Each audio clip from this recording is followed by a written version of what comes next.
Colestatoma is a condition that affects the eardrum, the middle ear, can affect the mastoid, can affect the inner ear, can affect the brain, and can affect the facial nerve.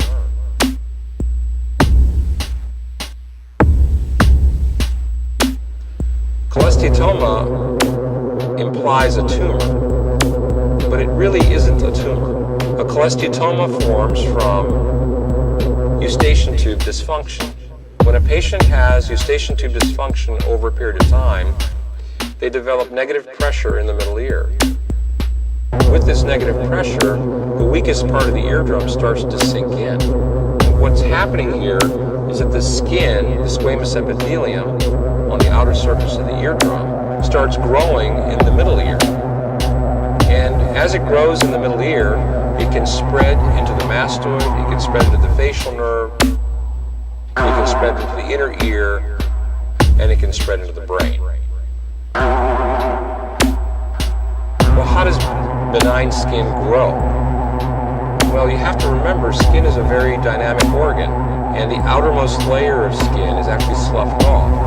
When you shower, you towel yourself off, you're removing the dead keratin or skin cells. But when the skin finds itself in the middle ear, it has nowhere to shed.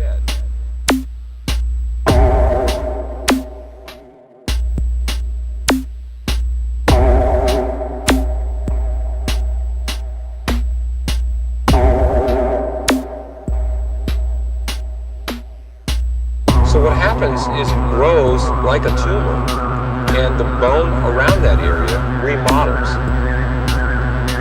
Associated with that skin growth is infection. So it's not uncommon to have drainage from the ear in a patient who has a colestatoma. Typical symptoms of patients who have colestatoma are painless drainage from the ear, otorrhea, and hearing loss, although they don't necessarily have that.